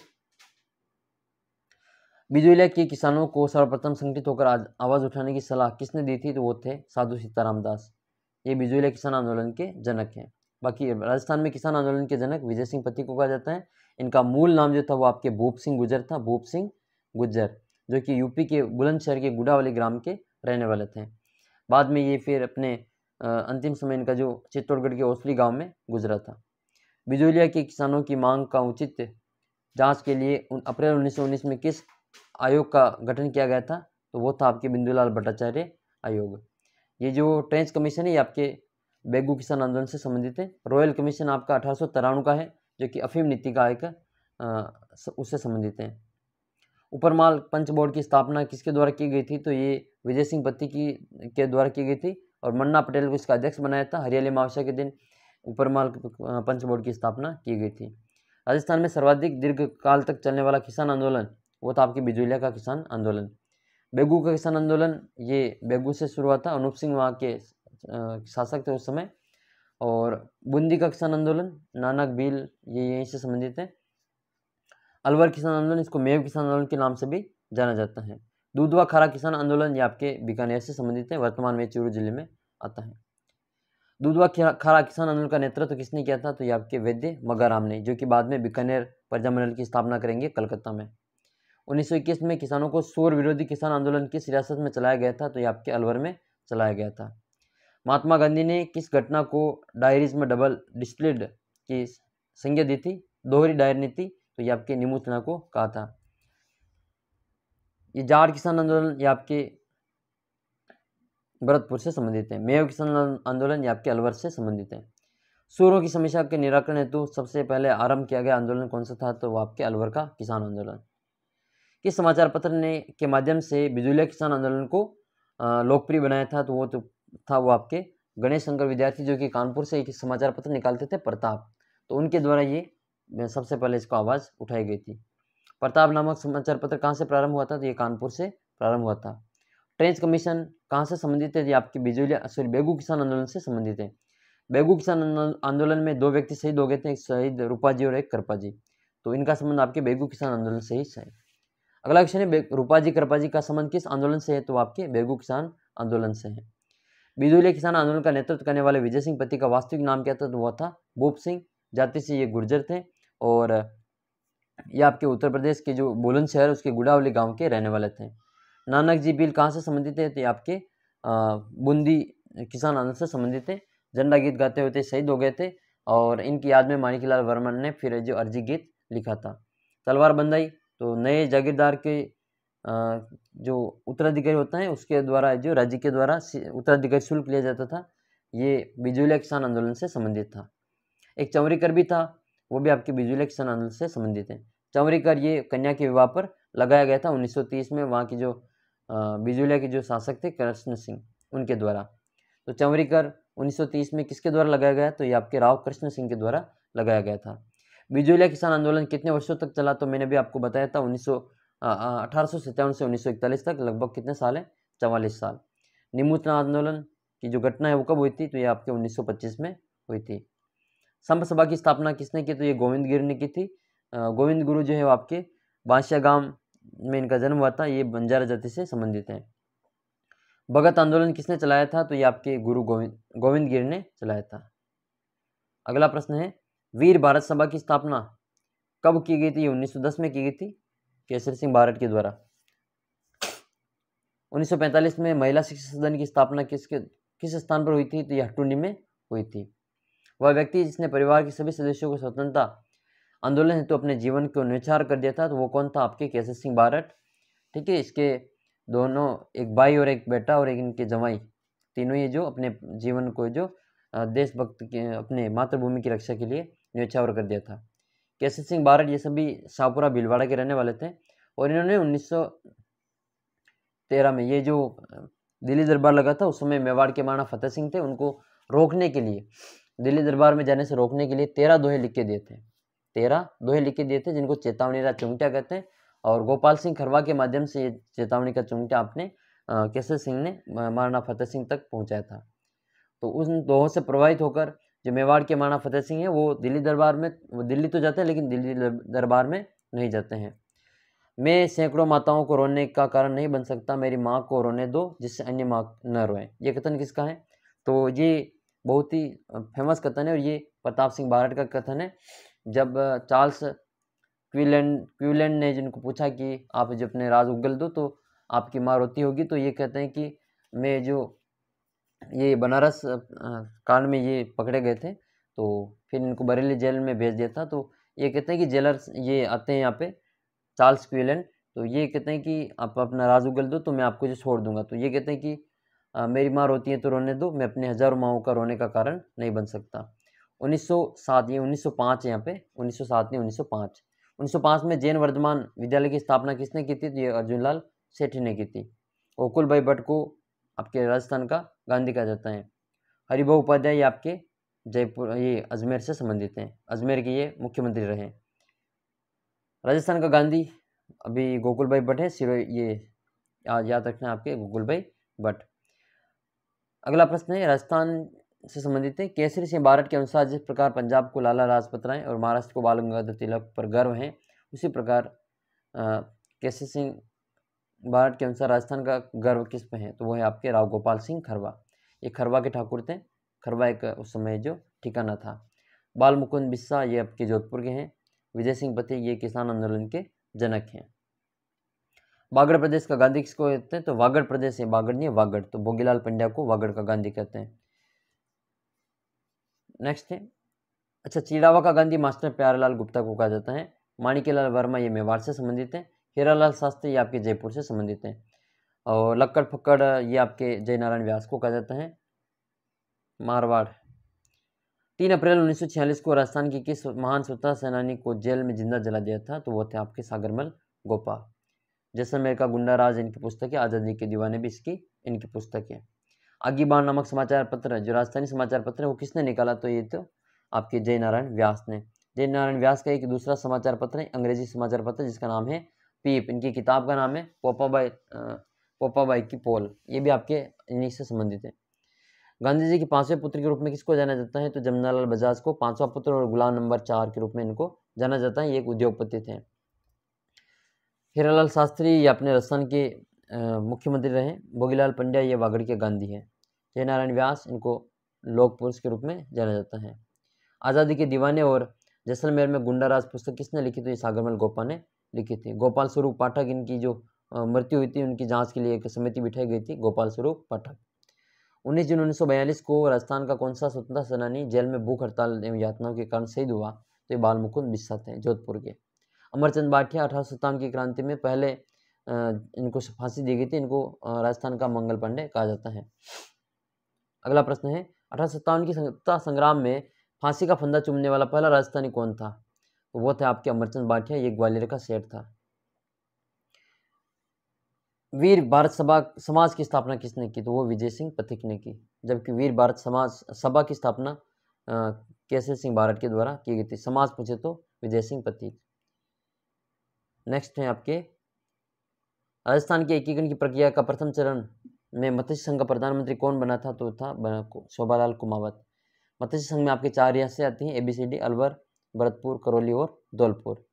ये जो मत्स्य संघ नाम रखा गया था वो KM मुंशी के नाम पर रखा गया था। 5वें चरण में इसका राजस्थान में विलय होता है और वो शंकर देवराय समिति के द्वारा जो इनका विलय किया जाता है। 3 सदस्यीय समिति थी जिसके अध्यक्ष थे शंकर देवराय और 2 इसके सदस्य थे RK सिद्धा और प्रभु दयाल। महारावल चंद्रवीर सिंह ने राजस्थान के संघ के निर्माण के समय विलय पत्र पर हस्ताक्षर करते समय कहा कि मैं अपने डेथ वारंट पर हस्ताक्षर कर रहा हूँ। ये किस रियासत से संबंधित हैं? तो ये आपके बांसवाड़ा के शासक थे। प्रतिवर्ष हम राजस्थान दिवस कब मनाते हैं? तो राजस्थान दिवस मनाते हैं हम इसमें 30 मार्च को। 1 मई को मजदूर दिवस मनाते हैं। 1 नवंबर 2000 को मध्य प्रदेश से छत्तीसगढ़ अलग हुआ था। उसके बाद में राजस्थान क्षेत्रफल में पहला स्थान रखता है। राजस्थान निर्माण में जो तीसरा चरण है वो आपके 18 अप्रैल 1948 को हुआ था। इसका गठन में किसका गठन हुआ था? तो ये आपके संयुक्त राजस्थान का गठन हुआ था। इसमें पूर्व राजस्थान में आपके उदयपुर का गठन हो जाता है, मिलान हो जाता है, तो ये आपके संयुक्त राजस्थान बन जाता है। राजस्थान निर्माण का द्वितीय चरण राजस्थान संघ की राजधानी क्या थी? तो ये आपके उस समय जो राजधानी थी वो कोटा थी। और बूंदी के जो कोटा के जो शासक थे वो आपके राज प्रमुख बने थे। 18 अप्रैल 1948 को संयुक्त राजस्थान का प्रमुख राज प्रमुख किसको बनाया गया था? तो वो आपके उदयपुर के महाराणा भूपाल सिंह को बनाया गया था। एक बार प्रश्न पूछा था कि कौन सा शासक 1900 एकीकरण के समय जो वो अपंग था? तो वो थे मेवाड़ के महाराणा भूपाल सिंह। और कोटा के थे आपके भीम सिंह और बूंदी का था बहादुर सिंह और धौलपुर के थे उदयबान सिंह। स्वतंत्रता प्राप्ति के समय कितने जो ठिकाने थे? तो वो आपके एक ठिकाना था। नहीं, ठिकाने कितने थे? अच्छा, चीफ सिप पूछा था। अजमेर मेरवाड़ा का पूछ रहा है तो एक है। जबकि रियासतें जो थी 19 रियासतें और 3 ठिकाने थे, लेकिन इन्होंने चीफ सिप पूछा है। कौन सा ठिकाना नहीं था? तो आपके इसमें अजमेर मेरवाड़ा हो जाएगा। ये आपके केंद्र शासित प्रदेश के रूप में इसको जाना जाता था। वरद राजस्थान का मुख्यमंत्री कौन बना? तो ये हीरालाल शास्त्री। और आगे भी फिर राजस्थान के प्रथम मुख्यमंत्री भी यही बनते हैं। मत्स्य संघ में कौन सा क्षेत्र शामिल नहीं था? तो ABCD याद करना है। ABCD में भरतपुर है, करौली है, अलवर है, कोटा नहीं होगा। कोटा की जगह पे कौन आएगा? अलवर है, भरतपुर है, धौलपुर आएगा यहाँ पे। राजस्थान निर्माण की प्रक्रिया कब पूर्ण हुई? तो ये आपकी 1 नवंबर 1956 को हुई थी। राज प्रमुख के स्थान पर राज्यपाल पद कब सर्जित किया था? तो ये आपके 7वें संविधान संशोधन 1956 में 1 नवंबर 1956 को संविधान संशोधन होता है। और गुरुमुख निहाल सिंह राजस्थान के प्रथम जो आपका राज्यपाल बनते हैं। संविधान निर्माती सभा में सर्वप्रथम अपना प्रतिनिधि किस रियासत ने भेजा था? तो वो थे आपके बीकानेर के। मत्स्य संघ का राज प्रमुख किसको बनाया था? तो आपके कोटा का जो महाराव भीम सिंह था उसको बनाया गया था। उस समय जयपुर के शासक कौन थे? तो वो महाराजा मान सिंह द्वितीय। संयुक्त राजस्थान की राजधानी थी वो आपके उदयपुर। महाराज प्रमुख कौन बने? उदयपुर के महाराणा भूपाल सिंह। मत्स्य संघ को वरद राजस्थान में किस समिति की सिफारिश पर मिलाया गया था? तो ये शंकर देवराय समिति थी और इसी की सिफारिश पर जो इसको मत्स्य संघ को 5वें चरण में अपने वरद राजस्थान में मिला दिया था मध्य संघ को। इसके 2 सदस्य थे, प्रभु दयाल और आर के सिद्धाबा। सत्यनारायण समिति के अनुसार ये जयपुर को राजधानी, अजमेर को आरपीएससी राजस्थान लोक सेवा आयोग, और भरतपुर का आपका ये कृषि है, और खनिज विभाग में आपका उदयपुर है, कोटा में आपका वन है, बीकानेर में आपका शिक्षा है। ये वाले जो विभाग दिए गए थे। राजस्थान की सभी रियासतों ने मिलकर राजस्थान यूनियन का गठन करने तो जून 1946 में राजपूताना, गुजरात और मालवा के शासकों का एक सम्मेलन बुलाया था। तो वो शासक कौन थे? तो वो मेवाड़ के महाराणा भोपाल सिंह थे, जिन्होंने राजस्थान यूनियन का गठन करने हेतु जून 1946 में एक शासकों का एक सम्मेलन बुलाया था। स्वतंत्रता के बाद देशी रियासतों का एकीकरण करने का श्रेय किसके नेतृत्व में रियासती विभाग का गठन किया गया था? तो ये सरदार पटेल, इनको लौह पुरुष के रूप में जाना जाता है। भारत का इसको बिस्मार्क कहते हैं।